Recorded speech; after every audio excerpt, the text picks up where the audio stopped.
Vamos a empezar. Siento mucho que no estén los otros miembros de la mesa y, como os he dicho antes, la vicepresidenta ha disculpado su asistencia, porque está de viaje por la provincia y no va a poder llegar. En primer lugar, saludos a todos, bienvenidos al Colegio de Arquitectos.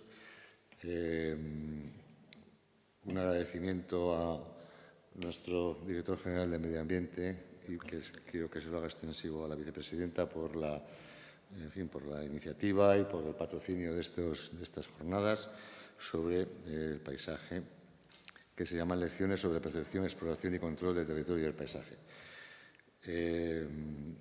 Estamos muy satisfechos de esta iniciativa porque yo creo que es una iniciativa novedosa, que nosotros en el Colegio de Arquitectos entendemos y llamamos cultura en colaboración, porque yo creo que si no es la primera vez sí que es una cosa novedosa el que esta iniciativa sea compartida por colegios profesionales, en este caso el Colegio de Ingenieros Agrónomos, el Colegio de Ingenieros de Montes y el Colegio de Ingenieros Industriales y el Colegio de Arquitectos, sobre un tema que es de común interés como es el paisaje.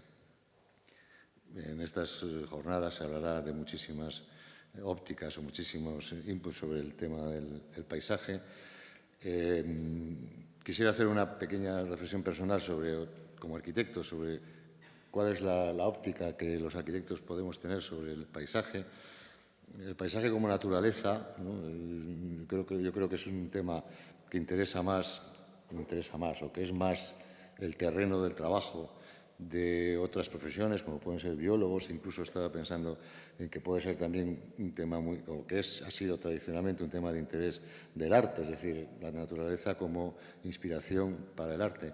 Pero la visión de los arquitectos yo creo que siempre es diferente. Es decir, es entender el paisaje como un territorio cultural, como un soporte espacial a la vida humana. Es decir, no esta condición de naturaleza no transformada o intacta nos puede interesar como ciudadanos, pero como profesionales yo creo que nos interesan más otros aspectos de la visión sobre el paisaje.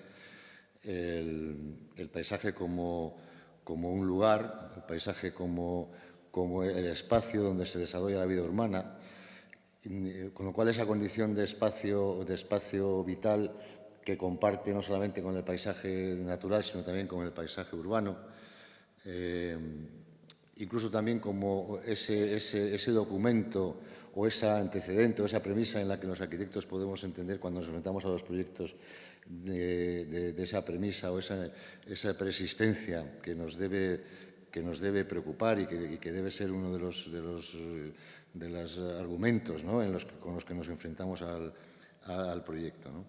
También el paisaje antropizado, es decir, un paisaje modificado, un paisaje elaborado, un paisaje susceptible de ser interpretado y de ser acondicionado o sometido a las necesidades de lo que es la vida urbana. No solamente esa visión un poco conservacionista, ¿no?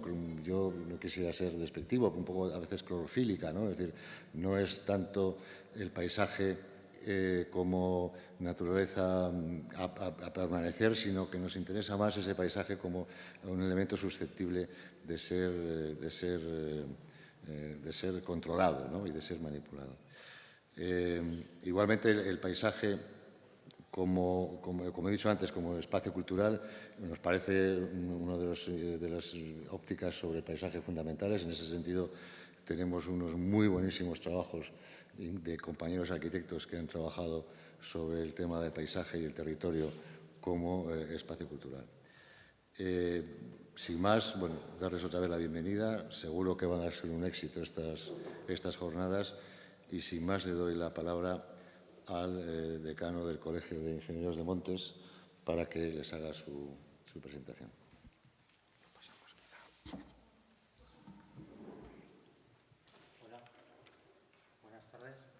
Buenas tardes. Muchas gracias. Agradecemos al Gobierno de Cantabria esta brillante iniciativa que prácticamente ha sido un brindis a nuestra creatividad. Nos ha dado realmente muchas opciones a desarrollar lo que hemos considerado más conveniente en materia de ordenación territorial y de paisaje. Queremos agradecer también al Colegio de Arquitectos de Cantabria su colaboración, que ha sido desde el primer momento muy intensa, nos ha llevado de la mano en la organización de estas jornadas. Y ya entrando desde el punto de vista de nuestra materia sectorial de los montes, Cantabria es un territorio que tiene una superficie de montes muy abundante, prácticamente el 70% del territorio es monte. Además, se caracteriza porque este monte esta superficie de terreno tiene una pendiente elevada, superior al 12% y superior al 20%, lo que le confiere unas ciertas dificultades para ser aprovechada y ser utilizado. Para nosotros, los ingenieros de montes, el paisaje es el paisaje natural. Cuando vengo aquí a este foro, estoy en la sede del Colegio de Arquitectos, veo que el paisaje es mucho más, es un ámbito mucho más amplio. Existe el paisaje urbano, existen muchos otros tipos de paisaje que engloban al final todas las actividades prácticamente que realizamos las personas y la sociedad. Desde el punto de vista estricto de paisaje en los montes, prácticamente hay que señalar que los montes están cubiertos por una cubierta vegetal, siempre que ello sea posible, siempre que no haya piedras o otro sustrato que lo haga improductivo, y que esta cubierta vegetal se puede modificar, que existen unas técnicas adecuadas para modificar esa cubierta vegetal, aprovechándola en algunos casos de forma sostenible, lo que genera unos beneficios y unas externalidades sensibles para la sociedad, y que esas pequeñas modificaciones del paisaje hay que entenderlas como que el paisaje permanece, o sea, hay que entender como que el paisaje es dinámico. La corta de un eucaliptal, por poner un ejemplo, no quiere decir que no haya eucaliptos, sigue habiendo eucaliptos, pero es necesario esa corta para regenerar. Y bueno, yo ya por mi parte no quiero decir nada más. Muchas gracias. Y tiene la palabra el director general de Ordenación Territorial y Evaluación Ambiental Urbanística. Muchas gracias. Gracias, Óscar. Gracias, Nacho. Buenas tardes, bienvenidos. Yo no voy a hacer ninguna intervención de presentación, pero sí hay una cosa en la que quiero incidir. Quiero transmitiros la disculpa de la vicepresidenta, que verdaderamente tenía interés en estar en esta jornada inaugural, en esta presentación de las jornadas de las dos primeras lecciones. Ella quería dirigiros unas palabras que me ha hecho llegar y que yo, si me lo permitís, por ser fiel a lo que deseaba transmitiros, os voy a leer. ¿Esto aquel funciona? ¿Dónde está?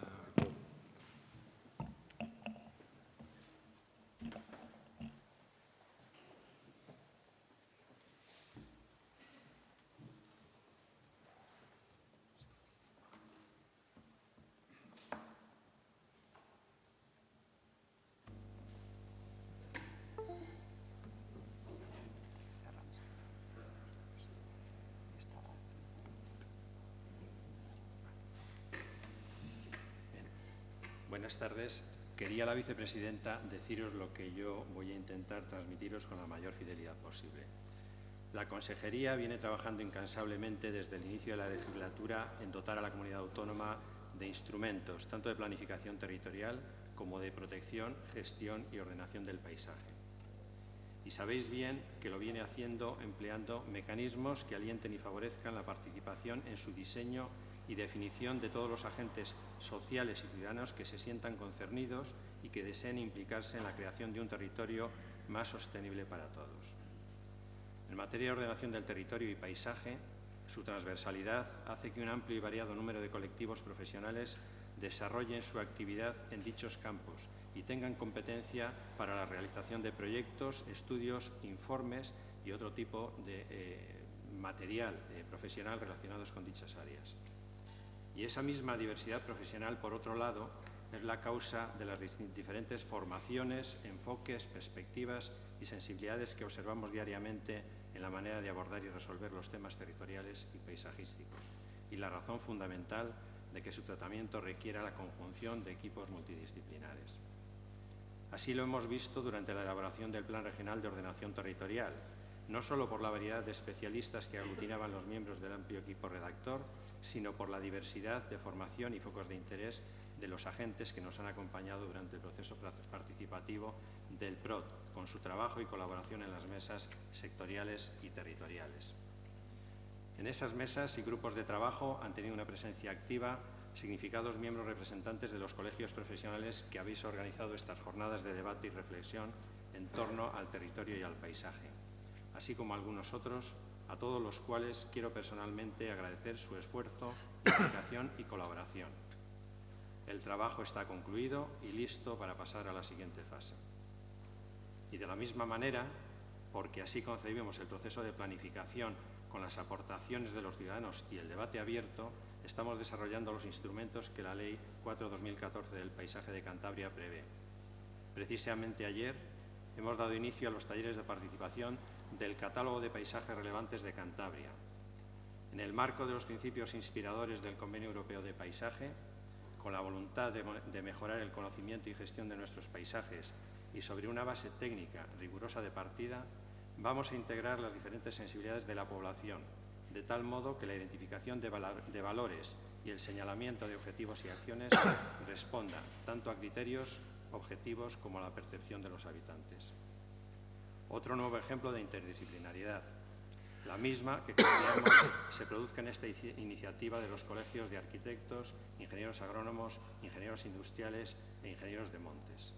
En un recorrido por las diferentes caras del territorio y del paisaje que, expuestas por profesionales de dilatada experiencia, nos ayudarán a generar un debate y un conocimiento que confiamos contribuyan a un manejo de nuestro entorno más respetuoso con sus valores y su vocación.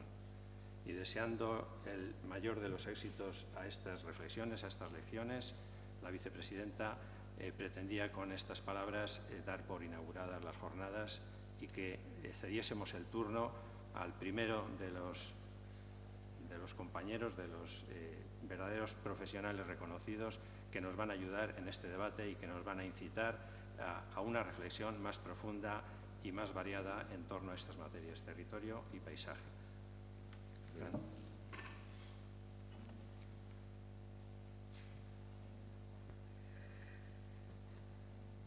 Bueno, ya están abiertas estas jornadas. Yo creo que ya se puede sentar Vicente. Mientras se sienta, os contaré dos cosas de Intendencia. Una,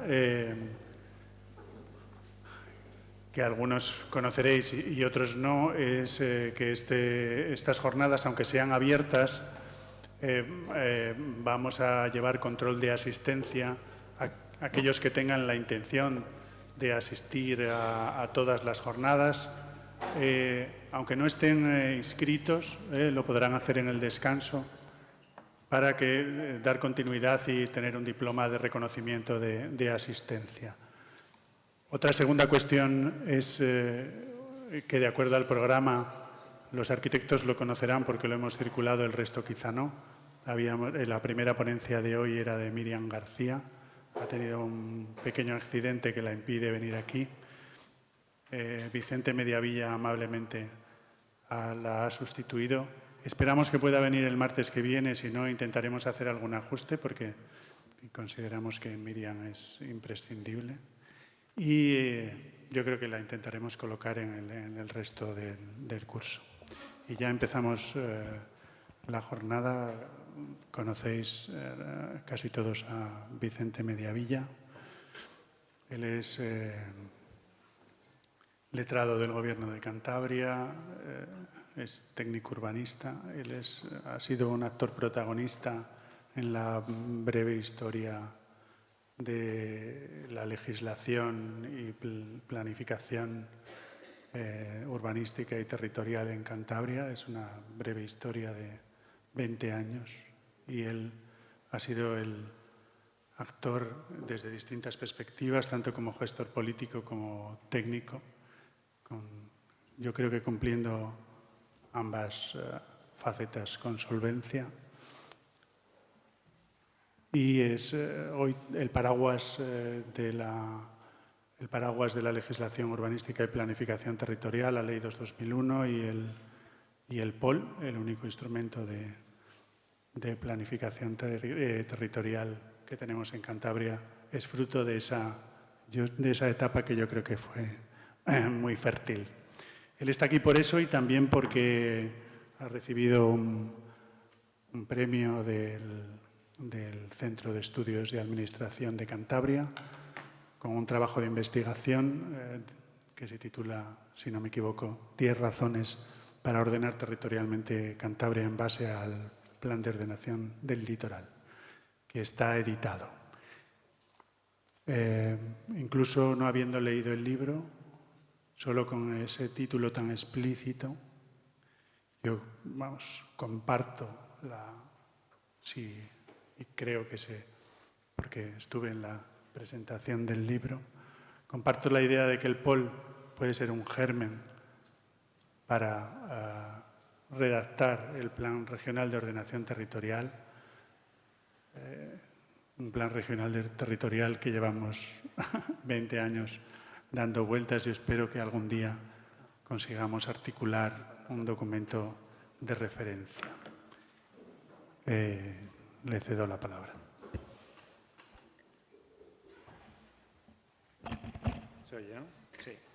Bueno, muy buenas tardes a todos los presentes. Y en primer lugar, como es de obligado cumplimiento, dar las gracias y sinceras felicitaciones y las gracias al Colegio de Arquitectos y a todos los colegios profesionales que han organizado estas jornadas y que se han acordado de mí o han pensado en mí para participar en una ponencia. Como muy bien ha señalado Fran, disculpar a Miriam, que ha tenido un pequeño accidente y no puede venir, y algo que vosotros perdéis, porque seguramente saldréis perdiendo escuchándome a mí en vez de escuchar a Miriam García. Pero bueno, voy a intentar en esta primera ponencia ser lo más explícito posible y que sea de algún modo atractiva. Intentaré que sea atractiva porque es difícil. He visto ahora, estaba releyendo el programa de las jornadas y veo que el único técnico, entre comillas, por así decirlo, que participa como ponente soy yo, es decir, el único, para que se me entienda, eufemísticamente, el único de letras que va a intervenir soy yo. Y desde luego la aportación que yo puedo hacer a un tema tan interesante como es la de la protección del paisaje y cómo se regula o se ordena el mismo, es una aportación estrictamente jurídica. Es decir, yo no soy ni arquitecto, ni ingeniero, ni soy una persona ducha en conocimientos urbanísticos, yo solo soy un poco de derecho y lo que voy a intentar trasladaros es cómo los juristas, o cuál es la percepción que los juristas tenemos estrictamente desde el punto de vista jurídico. Yo tengo la percepción, lógicamente, como cualquier otro ser humano del paisaje, pero la percepción jurídica o el tratamiento jurídico en relación a una cuestión tan trascendental como es la ordenación del territorio y las influencias que el paisaje puede tener sobre la citada competencia. Voy a intentar… ayer di una charla de nada más y nada menos que 3 horas y media a 40 empleados públicos del Grupo A sobre algo tan árido como la iniciación, ordenación e instrucción de los procedimientos administrativos. Conseguí que nadie se me durmiera, lo cual es un éxito para salir súper contento, porque claro, sobre esa materia, hablar 3 horas y media y solo conseguir 4 o 5 bostezos, lo considero como un auténtico éxito. Espero que hoy salga tan contento como salí ayer sobre una materia que no es tan árida como la que ayer tuve que exponer.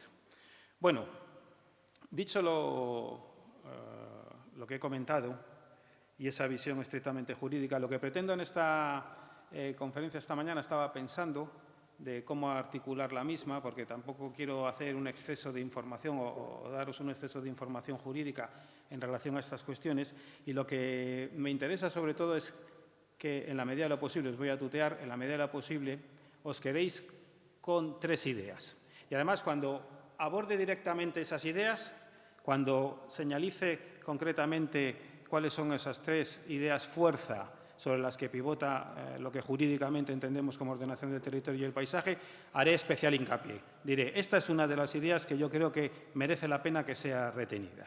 Merece la pena que un arquitecto, que un ingeniero de montes conozca algunas de las repercusiones jurídicas que su hacer diario tiene en relación a la ordenación del territorio, al urbanismo, a la protección medioambiental y, en definitiva, a cualquier ámbito de la política sectorial.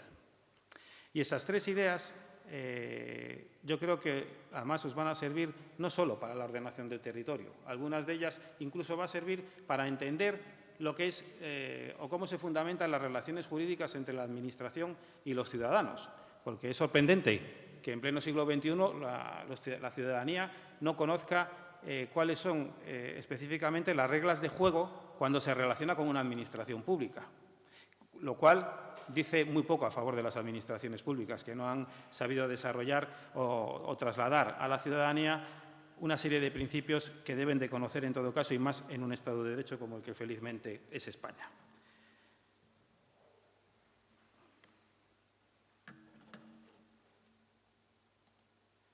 Bueno, voy a centrarme inicialmente en la ordenación del territorio. ¿Qué entendemos los juristas? ¿En qué consiste la ordenación del territorio para nosotros? Porque seguramente la concepción que nosotros tenemos de la ordenación del territorio, del urbanismo, porque al fin y al cabo la ordenación del territorio y el urbanismo son un continuum que es muy difícil deslindar, igual que la protección medioambiental de los espacios de los territorios. ¿Qué entendemos nosotros por la ordenación del territorio? Pues tenemos la suerte, los juristas, de que la Carta Europea de Ordenación del Territorio establece expresamente una definición, una conceptualización jurídica de qué se entiende por ordenación del territorio en Europa. Por lo tanto, y nosotros no nos podemos separar de esa definición. Y, de hecho, como señalaba Fran, ni la Ley de Cantabria 2/2001, ni las normas urbanísticas regionales, ni el Plan de Ordenación del Litoral, ni el futuro Plan de Ordenación del Territorio, ni cualquier otro instrumento de planificación territorial se puede separar de esa concepción jurídica de qué entiende la Carta Europea de Ordenación del Territorio por la ordenación del territorio, que no es más que lo que aquí veis, la expresión espacial de las políticas económicas, social, cultural y ecológica de toda sociedad. Y además la considera una disciplina científica, donde vosotros tenéis mucho que aportar, una técnica administrativa, donde los juristas tenemos todo que aportar, y una política concebida como un enfoque interdisciplinar, es decir, sobre la ordenación del territorio, sobre este concepto de ordenación territorial, no cabe duda que no hay ninguna privación de competencias, sino que los distintos sectores, los distintos profesionales, tienen mucho que decir y que aportar en relación a esta disciplina científica, en relación a esta técnica. Sus objetivos claros siempre parten de una idea, que es mejorar la calidad de vida del ser humano, porque tiene una visión antropocéntrica, es decir, ¿para qué sirve encauzar, ordenar territorialmente un ámbito concreto? Pues su principal finalidad es el bienestar, alcanzar el bienestar del ser humano y mejorar la calidad de vida. Y esa finalidad debe de estar presente en todo momento y no se puede olvidar, porque todo aquello que tiene una finalidad concreta, porque luego veremos qué es la ordenación del territorio y qué es el urbanismo, a efectos de la jurisprudencia del Tribunal Supremo, todo aquello que tiene una finalidad concreta debe inexorablemente de perseguir esa finalidad. Y si no persigue esa finalidad y persigue otras finalidades, por muy legítimas y públicas que sean, incurrirá en una desviación de poder. Entonces, es importante retener esta primera idea, visión antropocéntrica de la ordenación territorial, con una serie de objetivos claros: desarrollo socioeconómico equilibrado de las regiones, mejora de la calidad de vida, como hemos dicho, gestión responsable de los recursos naturales, protección medioambiental. Como veis, en el ámbito de la ordenación del territorio, todo lo relativo al medio ambiente y a la protección medioambiental está continuamente presente. Luego, si no se puede extinguir, como luego veremos que no se puede extinguir la ordenación del territorio del urbanismo, tampoco se puede extinguir la ordenación del territorio de la protección medioambiental. Y posteriormente veremos algunos ejemplos de por qué digo que no se puede extinguir. Y en segundo lugar, vista cuál es esa finalidad, visto cuáles son los objetivos que persigue, lo que destaca la Carta Europea de Ordenación del Territorio y lo que impregna toda la jurisprudencia del Tribunal Constitucional y del Tribunal Supremo es que, sobre todo, la ordenación del territorio, si es algo, es una política una competencia de coordinación de las distintas políticas sectoriales. Y eso es, entender esto es fundamental. En la ordenación del territorio importa más el cómo que el qué. Más que un contenido concreto y detallado y específico de los instrumentos de ordenación territorial, sea el que sea, aquí en Cantabria, fuera de Cantabria, etcétera. Más que ese contenido concreto, lo que más interesa e importa a los juristas es el procedimiento de elaboración de esos instrumentos, en los que se garantice una participación efectiva y real de todas las administraciones públicas con competencias sobre ese ámbito territorial y, como muy bien ha señalado el director general, con una participación efectiva en su elaboración de todos los colectivos, incluso personas físicas, que tengan algo que aportar, algo que añadir a esa visión coordinadora de la política territorial. La competencia sobre ordenación del territorio, me imagino que a estas alturas a nadie ya se le escapa, que es una competencia inicialmente de las comunidades autónomas, pero que comparte muchísimas decisiones con otras administraciones públicas, porque pese a que todos los estatutos de autonomía, la Constitución española en su artículo 148.1.3 o todos los 17 estatutos de autonomía, como el de Cantabria en su artículo 24, establecen que la comunidad autónoma tiene competencia exclusiva sobre la ordenación del territorio y el urbanismo y la vivienda, lo cual es incierto. Lo cual ya adelanto que no se puede leer así el artículo, porque no existe ninguna competencia exclusiva de ninguna administración. Ni tan siquiera sobre las Fuerzas Armadas, que es competencia exclusiva del Estado. Ninguna competencia es exclusiva en su integridad de ninguna de las administraciones públicas. Y la ordenación del territorio y el urbanismo y la protección del medio ambiente tampoco es una competencia exclusiva y excluyente, en este caso, de las comunidades autónomas. Luego lo veremos con más claridad.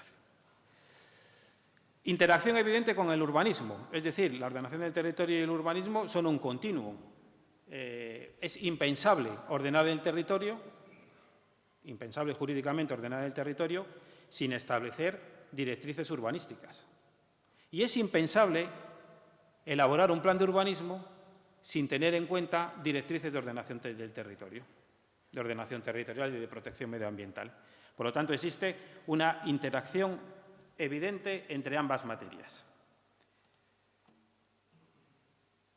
En el ordenamiento jurídico español, los instrumentos de planificación territorial siempre nacieron ligados al urbanismo. Desde la Ley de 1956, aquí os pongo el texto legal del año 1976, siempre históricamente la cultura jurídico-urbanística ha ligado la planificación territorial a la planificación urbanística y además entremezclando los conceptos en un primer momento. Ya desde el año 1984 he querido poner exprofeso esta sentencia porque es una sentencia que esta afirmación se repite hasta la última sentencia que ha dictado el Tribunal Constitucional hace escasamente en diciembre del año 2017, por lo menos que yo tenga localizada en materia de ordenación territorial y urbanística. Así entiende el Tribunal Constitucional, que es el máximo garante de la legalidad, de la constitucionalidad de nuestras leyes, el concepto de ordenación del territorio. La ordenación del territorio tiene por objeto la actividad consistente en la delimitación de los diversos usos a que pueda destinarse el suelo o espacio físico territorial. Eso es la ordenación del territorio. ¿Y qué es el urbanismo? El urbanismo es la disciplina que regula el régimen jurídico de los asentamientos humanos, dice el Tribunal Constitucional. Por lo tanto, es difícil deslindar qué es ordenación del territorio, qué es urbanismo, qué es protección medioambiental. Tan difícil de deslindarlo que el Tribunal Constitucional, cuando ha tenido la posibilidad de enjuiciar la constitucionalidad, la legalidad constitucional de diferentes leyes a lo largo de todo el territorio español, como por ejemplo en esta sentencia del año 1997, ha dejado muy claro, y lo reitera hasta el día de hoy, que la competencia sobre ordenación del territorio legitima a una comunidad autónoma para establecer normas urbanísticas y normas de protección medioambiental. Que no hace falta que en un estatuto de autonomía le atribuya a una comunidad autónoma, como ocurría en este supuesto, este es un supuesto en que la Comunidad Autónoma de las Islas Baleares, en la primera redacción del estatuto, no había asumido la competencia sobre protección del medio ambiente y, en cambio, había dictado una serie de leyes de protección de determinadas áreas naturales, una normativa evidentemente de proteccionista medioambiental. Se recurrió esa normativa por falta de título competencial y, como veis en lo que os he extractado, el Tribunal Constitucional dice no, es que la ordenación del territorio, sobre la que sí tiene competencia la Comunidad Autónoma de Baleares, le habilita para dictar normas urbanísticas y para dictar normas medioambientales, de protección medioambiental. ¿Por qué? Por esa visión omnicomprensiva, por ese alcance coordinador de la política de ordenación, de la competencia de ordenación del territorio. Por lo tanto, vamos a partir ya del primer concepto de la idea fuerza, una de las 3 ideas fuerzas que os quería trasladar. Uno, que la ordenación del territorio, con ese carácter tan amplio, con esa finalidad tan específica y esa visión antropocéntrica, permite a una administración dictar normativa y dictar actos de gestión sobre cuestiones que van mucho más allá del concepto común de ordenación del territorio. Que nada impediría a la Comunidad Autónoma de Cantabria, absolutamente nada, que aprobara un plan de ordenación de los recursos naturales, que como sabéis es un instrumento específico de la normativa de espacios naturales protegidos, con base en el título competencial Ordenación del Territorio y no con base en el título de espacios naturales protegidos. Nada, porque la jurisprudencia constitucional lo ha reiterado hasta la saciedad, hasta el punto de que aquí os he puesto esta sentencia del Tribunal Constitucional 306/2000, que es el conflicto positivo de competencias que interpuso la Comunidad Autónoma de Cantabria, junto a la del Castilla y León, contra la aprobación del Plan de Ordenación de los Recursos Naturales de los Picos de Europa. Y el Tribunal Constitucional, que aprobó el Estado y que dio lugar a esta sentencia a que se delimitaran específicamente las competencias en materia de aprobación de ese instrumento de ordenación de los recursos naturales. Pues el Tribunal Constitucional, en esta sentencia, en este conflicto positivo de competencias, volvió a reiterar que la Comunidad de Cantabria, con base en su competencia de ordenación territorial, olvidándose, porque en ese primer momento tampoco habíamos asumido la competencia, porque fue después de una reforma estatutaria sobre normas adicionales de protección del medio ambiente, tenía la posibilidad, o la obligación en este caso, de aprobar ella el plan de ordenación de los recursos naturales con base en la competencia de ordenación territorial. Por tanto, primera idea fuerza, el carácter omnicomprensivo. Pero como digo, ese carácter omnicomprensivo lo que pretende fundamentalmente es coordinar, es decir, es intentar encauzar las distintas realidades que existen en el territorio, las distintas políticas sectoriales que numerosos agentes públicos y privados van a ejecutar o van a desarrollar sobre un determinado territorio, y a la ordenación territorial lo que le toca es la coordinación, que no es poco.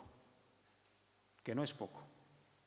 La coordinación no significa algo en abstracto, La política de coordinación de ordenación territorial puede ser muy concreta, muy específica, muy determinada, muy detallada, como luego veremos en relación al plan de ordenación del litoral. Tan específica y tan detallada que cuando el Estado aprobó la Ley de Puertos, la Ley de Puertos y Marina Mercante del año 1992, y se interpuso un recurso de inconstitucionalidad contra la misma, el Tribunal Constitucional llamó la atención y dijo: me parece muy bien que sobre el dominio público portuario las competencias, y sobre los puertos de interés general, las competencias de la Administración General del Estado, pero no se puede olvidar ni obviar la competencia sobre ordenación territorial que corresponde a las comunidades autónomas. Y en esta sentencia, que es una sentencia de las mejores dictadas por el Tribunal Constitucional, de las más desarrolladas desde el punto de vista en materia de política urbanística y ordenación territorial, y además al margen de una ley urbanística, pues establece con toda claridad que lo que os acabo de señalar, que esta política, esta competencia de ordenación del territorio puede llegar a tal grado de detalle que vincule de tal forma las competencias, y en este caso sobre los puertos de interés general de la Administración General del Estado. El artículo 4 de la normativa hoy en vigor del Real Decreto Legislativo 7/2015 de la Ley del Suelo y Rehabilitación Urbana hace un intento de definir la ordenación del territorio, la ordenación territorial y la urbanística. Como veis, en este artículo 4, que es la ley estatal, establece que la ordenación territorial y la urbanística son funciones públicas no susceptibles de transacción que organizan y definen el uso del territorio y del suelo de acuerdo al interés general determinando las facultades y deberes del derecho de propiedad del suelo conforme al destino de éste. El ejercicio de la potestad de ordenación territorial y urbanística deberá ser motivado con expresión de los intereses generales a los que sirve.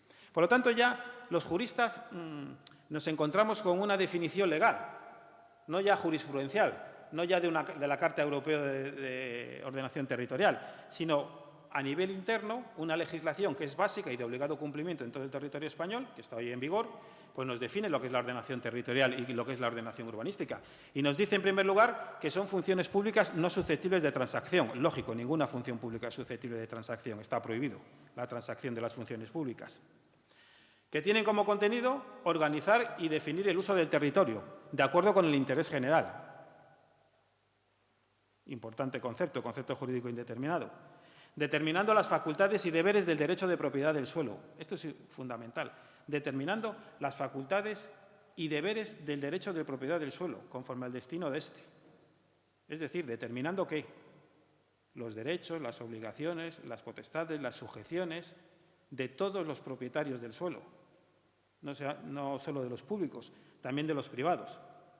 Y que el ejercicio, el último apartado, el ejercicio de la potestad de la ordenación territorial y urbanística deberá ser motivado con expresión de los intereses generales a los que sirve. Claro, con este artículo podría estar hablando toda la conferencia. No se trata de eso. Pero sí se trata, segunda idea, fuerza fundamental. El ejercicio nos dice que son funciones públicas y que el ejercicio de esa función pública se lleva a cabo a través de una potestad. Y claro, y nos toca a los juristas explicar qué es una potestad, porque eso sí que no es un concepto científico de otras ramas del saber. Si yo pregunto a cualquiera de vosotros, ¿qué es una potestad? Porque la ordenación territorial y urbanística se ejerce a través de potestades, de las potestades de ordenación territorial y de la potestad urbanística, de acuerdo con el principio de interés general. Pues la potestad no es más que fruto de la diferente forma en que se relaciona jurídicamente una administración con los ciudadanos a la diferente forma en la que nos relacionamos nosotros como ciudadanos, entre nosotros. ¿Y por qué es tan diferente? Pues es tan diferente porque nosotros como ciudadanos, en virtud del principio de vinculación negativa a la ley, nosotros podemos hacer todo aquello que la ley no nos prohíbe. ¿De acuerdo? No somos, nosotros a lo largo, cualquiera de vosotros, entre los que me incluyo, a lo largo del día mantenemos aproximadamente, si uno no es muy activo, no menos de 200, 300 relaciones jurídicas, sin ser conscientes de ello. Desde que uno se levanta, enciende el interruptor de la luz, enciende un aparato de radio, baja a la calle, ocupa el dominio público, va a lupa de turno, compra una barra de pan, está haciendo un contrato de compraventa en establecimiento mercantil, etcétera, etcétera, etcétera. Continuamente estamos manteniendo relaciones jurídicas, continuamente, y no somos conscientes de ello. Subo al autobús, estoy efectuando un contrato de arrendamiento de servicios y no soy consciente de ello. ¿Por qué no soy consciente de ello? No soy consciente de ello porque la ley me deja hacer, como ciudadano, todo aquello que la ley no me prohíbe. Principio de vinculación negativa. ¿Qué es lo que yo no puedo hacer? Pues yo no puedo hacer coger este ordenador, que me imagino que será del Colegio de Arquitectos, y romperlo. ¿Por qué no puedo hacerlo? Porque la ley me lo prohíbe. No puedo coger una pistola, ir por la calle y pegar un tiro a una persona, la primera que me encuentre. ¿Por qué no puedo hacerlo? Pues porque el Código Penal me lo prohíbe y si lo hago pues tendré la correspondiente sanción punitiva. En cambio, las administraciones públicas se vinculan de forma totalmente distinta, diametralmente diferente. Las administraciones públicas solo pueden hacer aquello que la ley les habilita a hacer. Y si no tienen una previa habilitación legal, no pueden actuar. Principio de vinculación positiva. ¿Y cómo habilita las leyes a las administraciones públicas para actuar? Otorgándoles potestades administrativas. Sin una previa potestad, la Administración no puede actuar. Y la ordenación territorial y la ordenación urbanística son manifestación del ejercicio de potestades administrativas. En este caso, desde el punto de vista de la planificación, potestades discrecionales. Y desde el punto de vista de la gestión, potestades regladas. Potestades discrecionales, ¿por qué? Potestades discrecionales, la de tanto una como la otra, la de la ordenación territorial como la urbanística, porque la ley no agota el contenido de la potestad y le deja a la administración pública un margen de apreciación. Y, por lo tanto, en ese margen de apreciación son posibles diferentes soluciones justas. Cuando un ayuntamiento planifica su término municipal, podrá decidir, cumpliendo con los estándares, cumpliendo, etcétera, etcétera, con los mínimos, porque toda potestad discrecional tiene elementos reglados, cumpliendo con los elementos reglados de la potestad discrecional de planeamiento urbanístico y de planeamiento territorial, podrá decidir por dónde crece, cómo crece, qué determinaciones considera más acertadas, dónde quiere prever, contemplar sus sistemas generales, y será tan legítimo que lo establezca en un ámbito concreto como en otro. Por eso es una potestad discrecional, porque admite diferentes soluciones igualmente justas, igualmente legales, siempre y cuando la potestad responda al fin en virtud de la cual la ley se le ha atribuido a la Administración, que, como vemos en este artículo 4, no es otro que el interés general. Un concepto jurídico indeterminado que habrá que ir matizando paulatinamente. Y el fin de la potestad de planeamiento territorial, igual que el fin de la potestad de planeamiento urbanístico, ¿cuál es? Ya lo tendréis que saber, y lo sabéis. Lo que os he dicho con anterioridad, mejorar la calidad de vida del ser humano. Por eso, cuando se utiliza la potestad de planeamiento territorial o la potestad de planeamiento urbanístico por una administración pública y en puridad no está persiguiendo ese fin, sino que persigue otro fin, no me estoy refiriendo a fines espurios de carácter privativo lucrativo, me estoy refiriendo a otra finalidad pública, y cuando eso se demuestra, se anula el plan o se anulan las determinaciones concretas por parte de los tribunales de lo contencioso administrativo. Porque el control del fin es uno de los aspectos reglados de toda potestad. Luego, una cuestión que me interesa que tengáis clara en esta conferencia es que la planificación territorial, la planificación urbanística, en definitiva, el ejercicio de las funciones de ordenación territorial y urbanística son manifestación del poder público porque son manifestación del ejercicio de potestades públicas. Y todo el control de las potestades públicas se ejerce en materia urbanística y en materia territorial, de igual modo que se controlan el resto de potestades públicas. La potestad tributaria, la potestad de expropiación forzosa, la potestad de revisión de oficio. Porque mirad, los magistrados del Tribunal Supremo, los 8 magistrados que en estos momentos forman parte de la sección 5ª de la Sala Tercera del Tribunal Supremo, que son los que ven los temas urbanísticos, no tienen ni idea, ni tienen por qué saberlo, de cómo se calcula un aprovechamiento tipo, cómo se calcula un aprovechamiento medio, coeficientes de homogeneización. No tienen ni pajolera idea de eso. Y además, ni quieren saberlo, ni lo necesitan. Pero de lo que sí conocen y de lo que sí saben, y muchísimo, es de cómo se controla una potestad administrativa. Y, por lo tanto, cuando un plan de urbanismo o un plan territorial, como le ha pasado a Andalucía recientemente, llega a un tribunal de justicia, los jueces no analizan las cuestiones técnicas, hombre, a no ser que sea un recurso ya muy específico, encontrar una cuestión concreta de una unidad excedentaria de no sé qué. Cuando les llega un plan en su conjunto, que alguien lo ha recurrido, igual que cuando le llega al Tribunal Constitucional, si tiene valor de ley, lo que analizan es y controlan con los mismos límites y requisitos y técnicas que analizan cualquier potestad administrativa, sabiendo que se trata de una potestad discrecional y sabiendo que la única finalidad es el interés público. Y por eso, cuando un plan de urbanismo o una modificación puntual, como ocurrió aquí hace años en Santander, lo que persigue en realidad no es la finalidad para la cual la ley ha otorgado la potestad urbanística al Ayuntamiento y a la Comunidad Autónoma, sino que lo que persigue es otra finalidad legítima de beneficiar a un determinado ámbito, sector productivo, pues los tribunales de justicia anulan esas determinaciones. ¿Con base en que ha incumplido alguna cuestión relativa a las normas de aplicación directa, los estándares, etcétera, etcétera? No. Con base a que el ejercicio de la potestad no responde a su finalidad. Control del fin, control de lo que se conoce como desviación de poder en el artículo 70 de la Ley de la Jurisdicción Contenciosa Administrativa. Pues esto es importante retenerlo en todo momento.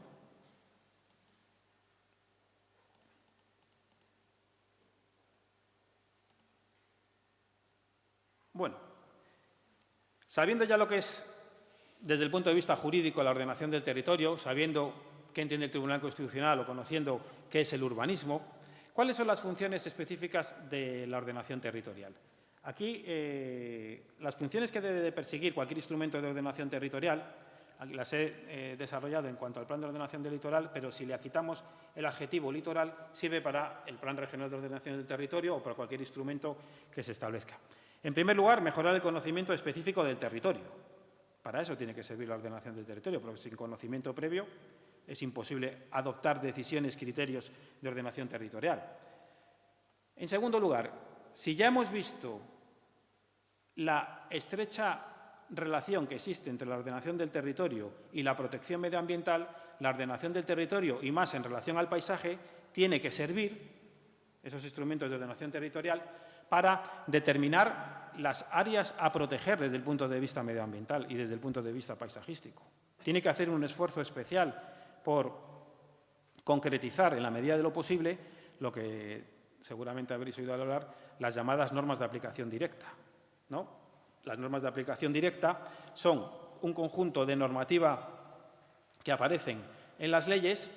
En Cantabria, por ejemplo, en nuestra Ley de Cantabria 2/2001, los artículos 32 a 37, son normas de protección del medio ambiente, del entorno cultural, de protección del paisaje. En la normativa básica estatal, en el artículo 20 del Real Decreto Legislativo 7/2015, se intentan desarrollar las mismas concretas. ¿Por qué? Porque se trata de normas que están repletas de conceptos jurídicos indeterminados, es decir, de conceptos en los que los juristas no somos capaces de establecer una definición.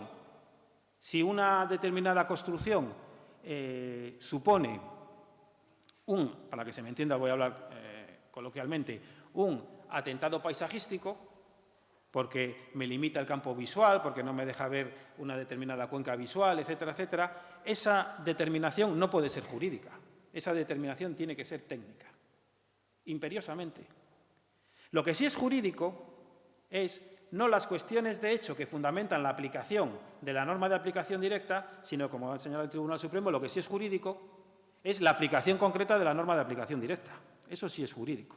Es decir, los elementos de hecho para que yo conozca si efectivamente hay una protección adecuada o no del paisaje con una determinada ordenación urbanística, o si un determinado proyecto que el Ayuntamiento X de turno tiene que autorizar, si es acorde o no con la protección del paisaje, esos elementos de hecho no son cuestiones jurídicas. Ahora, una vez determinados esos elementos de hecho, la correcta y concreta aplicación de esa norma de aplicación directa sí se trata de una cuestión de derecho, sí se trata de una cuestión jurídica, sustancial, de una cuestión jurídica que se superpone además a los instrumentos de planificación territorial, se superpone a los instrumentos de planeamiento urbanístico y que es de estricto y obligado cumplimiento no solo en las fases de planificación, sino también en los actos de gestión, y que, por lo tanto, hasta el último momento, que con carácter general suele ser la concesión de la licencia de obras, está sometida a esa norma de aplicación directa. Por lo tanto, la ordenación del territorio es un instrumento más que idóneo, más que apto, los instrumentos de planificación territorial que ejercen esa competencia o que la desarrollan, para hacer un esfuerzo dialéctico en intentar determinar a priorísticamente esos conceptos jurídicos indeterminados de las normas de aplicación directa. Y como es un taller del paisaje, pues concretamente del artículo 34 de la Ley de Cantabria del paisaje o el artículo 20 del Real Decreto Legislativo 7/2015. Tienen que hacer un esfuerzo. El POL lo hizo. El POL determinó, obviamente, dentro de sus criterios. Yo no voy a explicar la metodología del POL, porque eso lo hace mucho mejor Miriam, que se la conoce mejor que yo, y que además es una cuestión más técnica que jurídica, pero el POL, a la hora de establecer el modelo territorial, tuvo muy en cuenta el paisaje litoral. ¿Cómo no lo va a tener en cuenta? Si era una de las cuestiones a preservar. Entonces, el Plan de Ordenación del Litoral, teniendo en cuenta el paisaje litoral y las distintas perspectivas que se podían tener atendiendo a los criterios de proximidad a la costa, de la existencia de relieves litorales y las distintas categorías establecidas en el Plan de Ordenación del Litoral, hizo un esfuerzo por priorizar la correcta aplicación de las normas de aplicación directa de protección del paisaje y de protección del medio ambiente en los 37 municipios litorales. Eso significa que hoy por hoy, única y exclusivamente, son de aplicación las normas de aplicación, es decir, allí donde el Plan de Ordenación del Litoral no ha establecido una categoría de protección puede ser aplicada una norma de aplicación directa de estas de protección del medio ambiente o protección del paisaje, 32 o 34, o protección del entorno cultural, me da igual, 35, de la Ley de Cantabria 2/2001, allí donde el POL no lo ha protegido, si ha tenido en cuenta el paisaje? La respuesta es sí, porque no puede ser jurídicamente de otra forma.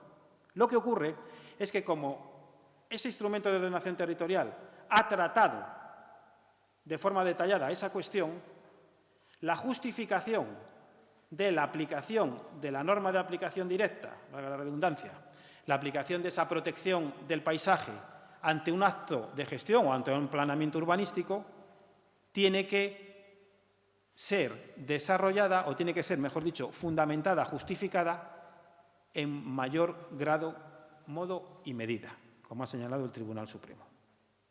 ¿Se entiende? Entonces, los instrumentos de planificación territorial tienen que hacer ese esfuerzo, porque tienen que intentar concretar, determinar esos parámetros que los legisladores no pueden hacerlo, porque son conceptos jurídicos indeterminados. Asegurar la conservación y mejora de los espacios que requieren ese aseguramiento, identificar unidades territoriales en la medida de lo posible para establecer el modelo territorial correspondiente, etcétera, etcétera, etcétera. Y sobre todo, como he dicho antes, que se trata de una política territorial, una política de coordinación, la ordenación del territorio, establecer un marco de referencia. ¿Para qué? Para que el resto de administraciones públicas o incluso cualquier ciudadano conozca cuál es el modelo territorial que la comunidad autónoma, que es la competente en materia de ordenación territorial, suministra y que debe ser respetado. Esto sí que es importante, porque hasta que no se han desarrollado los instrumentos de planificación territorial, en este caso tenemos desarrollados básicamente el Plan de Ordenación Territorial, las normas urbanísticas regionales, a la espera de que se apruebe el Plan de Ordenación del Territorio, y sin perjuicio de los instrumentos de planificación territorial que son híbridos, como son los PSIDES, los proyectos singulares de interés regional, híbridos entre territoriales y urbanísticos, pues hasta ese momento la comunidad autónoma, los ciudadanos de Cantabria, los 102 municipios de Cantabria, estaban huérfanos absolutamente de cuál es el modelo territorial que la comunidad autónoma quiere para su comunidad autónoma. Y esa orfandad acarrea graves dificultades y graves problemas desde el punto de vista jurídico.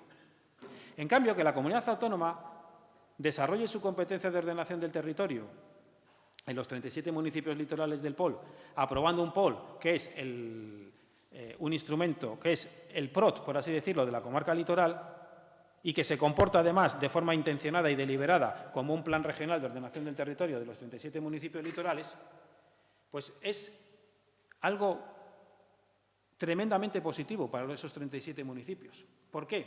Porque conocen las reglas del juego previas que la comunidad autónoma ha puesto sobre la mesa. Y que luego la comunidad autónoma, como administración competente a la hora de la aprobación definitiva de los planes de urbanismo que elaboran los ayuntamientos, no se puede sacar de la manga otras cuestiones diferentes a las que ha aprobado a través de esos instrumentos de ordenación territorial.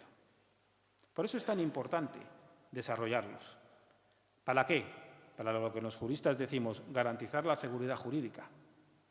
Porque así es como se garantiza la seguridad jurídica en el mundo del urbanismo y de la ordenación del territorio, desarrollando uno de sus competencias, equivocándose, lógicamente, acertando en otros ámbitos. Pero por lo menos yo, administración autonómica que tutelo a través del acto de fiscalización definitiva, de la aprobación definitiva de un plan general o de un informe previo a los planes parciales de aquellos ayuntamientos de menos o más de 2.500 habitantes, etcétera, etcétera, ya tengo las reglas del juego puestas encima de la mesa. Y si tú las respetas, pasarás el filtro. Y si no las respetas, no pasarás el filtro. Con lo cual, la seguridad jurídica se ha acrecentado sustancialmente.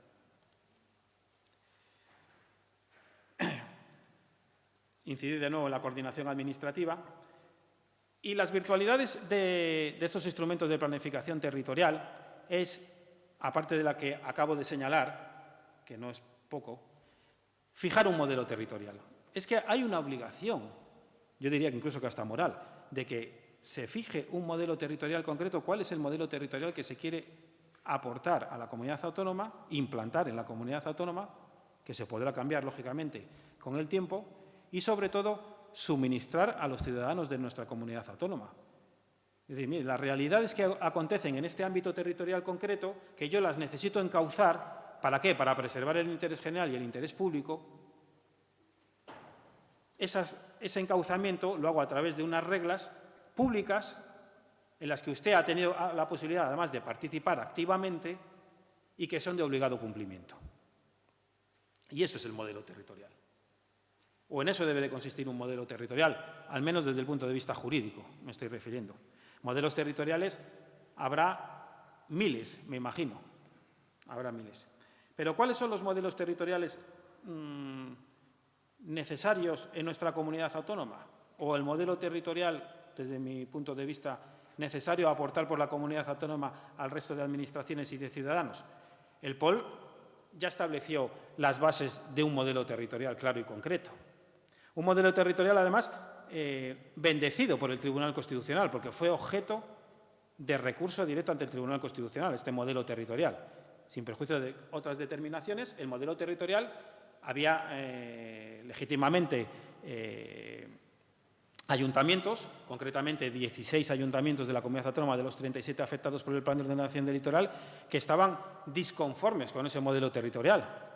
Y dentro de esa disconformidad, pues articularon un conflicto en defensa de la autonomía local ante el Tribunal Constitucional.